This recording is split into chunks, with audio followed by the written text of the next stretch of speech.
ইতিমধ্যে বঙ্গোপসাগরে সৃষ্টি হওয়া নিম্নচাপের ফলে নদিয়ার মৃৎশিল্পীদের মধ্যে চরম উৎকণ্ঠা দেখা দিয়েছে। 3 থেকে 4 দিন ধরে চলা লাগাতার বৃষ্টি এবং প্রাকৃতিক দুর্যোগের কারণে প্রতিমা তৈরির কাজ অনেকটাই বাধাগ্রস্ত হয়েছে। বিশ্বকর্মা পূজার আর মাত্র একদিন বাকি, এরপরে দুর্গাপুজোর প্রস্তুতি শুরু হবে। মৃৎশিল্পীরা রাত দিন এত করে কাজ করলেও প্রতিমা শুকানোর জন্য পর্যাপ্ত সময় পাচ্ছেন না, যার ফলে তৈরির খরচও বাড়ছে। নদিয়ার কৃষ্ণনগর ঘূর্ণি থেকে শুরু করে শান্তিপুরের বিভিন্ন কুমোরটুলিতে একই চিত্র দেখা যাচ্ছে। ঘূর্ণি এলাকার একজন মৃৎশিল্পী জানান, প্রকৃতির এই বিরূপ আবহাওয়া আমাদের জন্য এক বড় ধাক্কা। প্রতিমা শুকানোর জন্য বিভিন্ন যন্ত্রাংশ ব্যবহার করতে হচ্ছে, যার ফলে খরচ বেড়ে যাচ্ছে। অতিরিক্ত বৃষ্টির কারণে মৃৎশিল্পীদের কাজ শেষ করার সময়সীমা নিয়ে চরম উদ্বেগ দেখা দিয়েছে। পুজো কমিটিগুলি সাধারণত মহালয়ের আগে প্রতিমা নিয়ে চলে যান, কিন্তু এই বৃষ্টির কারণে প্রতিমা সম্পূর্ণ করা দুষ্কর হয়ে পড়েছে। মৃৎশিল্পীরা জানিয়েছেন, যদি প্রাকৃতিক দুর্যোগ দ্রুত না কেটে যায় তাহলে বড়সড় ক্ষতির মুখে পড়তে হবে।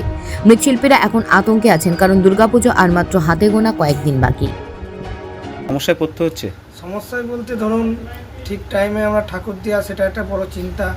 কারণ ঠাকুর বাইরে কিছু চাপা খুলতে পারছি না, সবই প্লাস্টিকে চাপা দেওয়া আছে।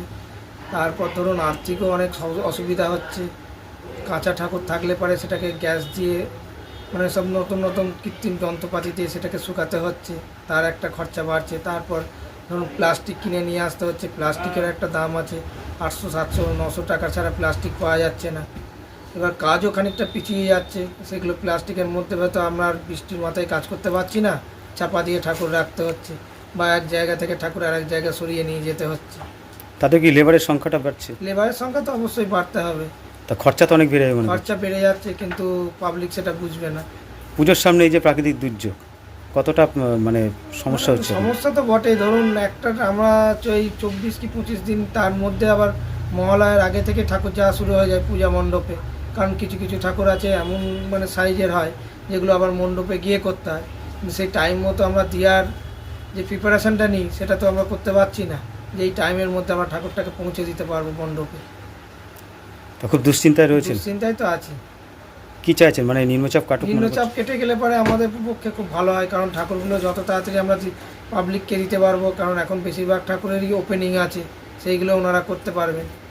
এগুলো যদি নিম্নচাপটা না কাটে সেটা তো আমরা আর করতে পারছি না, বা বাইরে যেসব ঠাকুরগুলো পড়ে আছে সেগুলো চাপা না খুলতে পারলে কোনো রকম কাজও আমরা করতে পারবো না। তাতে মাটি কাঁচাই থেকে যাবে। মাটি কাঁচাই থেকে যাবে।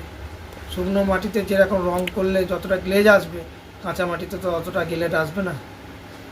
আপনার নাম? সুমন্ত পাল। আপনি মৃৎশিল্পী? মৃৎশিল্পী।